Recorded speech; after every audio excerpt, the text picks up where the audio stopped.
السلام علیکم ویورز، قرآن پاک کی ایک بہت ہی خوبصورت اور پاورفل آیت ہے جو تمہاری زندگی کے تمام مشکلات اور پریشانیوں کو ختم کرنے کے لیے کافی ہے۔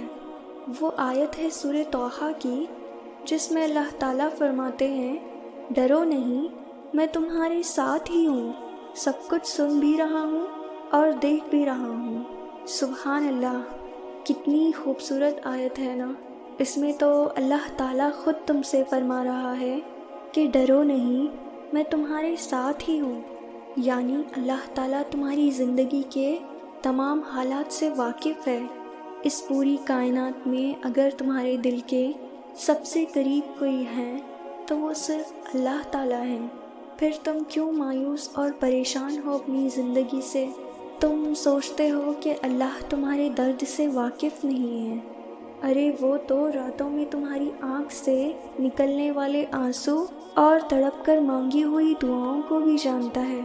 وہ تمہارے ایک ایک سجدے کو بھی جانتا ہے۔ وہ تمہارے حالات سے ہرگز ناواقف نہیں ہے۔ وہ جانتا ہے کون سا دکھ تم نے آنسوؤں میں بہا دیا اور کون سے دکھ کو خود میں ہی ضبط کر لیا۔ اس نے دیکھا ہے تمہارے دل کا ہزاروں ٹکڑوں میں ٹوٹ کر بکھر جانا۔ وہ بھولا نہیں ہے تمہارے اذیت ناک طویل سجدوں کی کیفیت کو۔ یقین کرو، تمہاری دعائیں سنی جا چکی ہیں، تمہارے صبر کا صلہ لکھا جا چکا ہے۔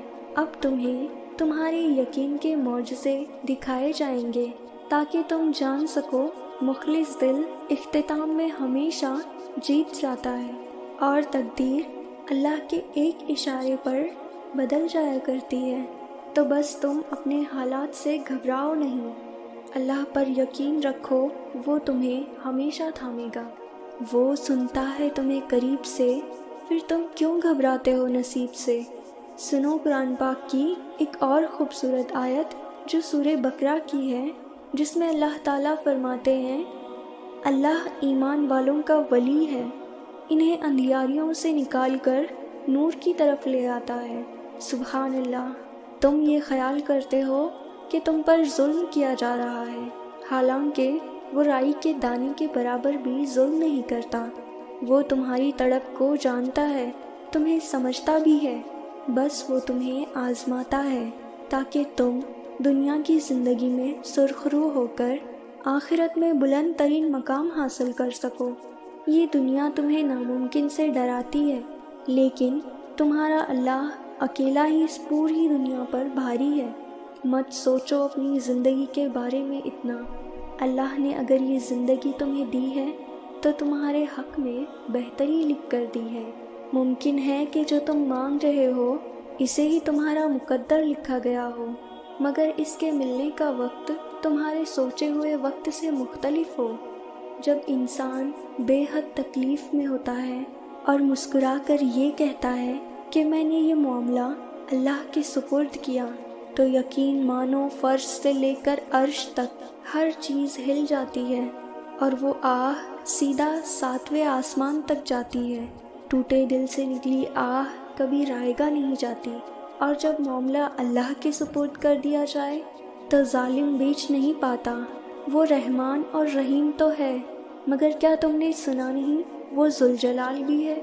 بس تم اپنے سارے معاملات اللہ پر چھوڑ دو، وہ تمہارے حق میں بہترین کرے گا۔ اور جب تمہارا نفس اور شیطان تمہیں وسوسے دلائے کہ تمہاری دعاؤں کا کوئی فائدہ نہیں ہونے والا، تو خود سے وہی کہو جو حضرت ابراہیم علیہ السلام نے کہا تھا کہ میں صرف اپنے پروردگار کو پکارتا رہوں گا، مجھے یقین ہے کہ میں اپنے پروردگار سے مانگ کر کبھی محروم نہیں رہوں گا۔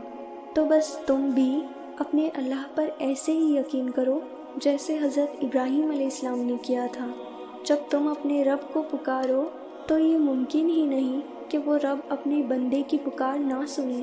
وہ پکار بھی سنتا ہے اور کن بھی فرماتا ہے۔ تم مانگو تو صحیح۔ انسان کو کبھی بھی امید نہیں چھوڑنی چاہیے، تقدیریں بھی بدلیں گی اور انشاءاللہ دعائیں بھی قبول ہوں گی۔ اور اگر امید ٹوٹنے لگے تو یہ آیت یاد رکھنا۔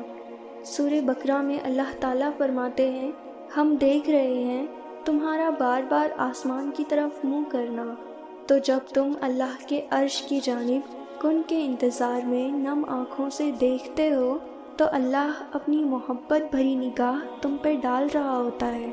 وہ تمہاری دعائیں ضرور سنے گا انشاءاللہ۔ آپ لوگوں سے گزارش ہے مجھے اپنی دعاؤں میں ضرور یاد رکھنا، اور میں اپنی ہر دعا میں انشاءاللہ آپ لوگوں کو ہمیشہ یاد رکھوں گی۔ السلام علیکم۔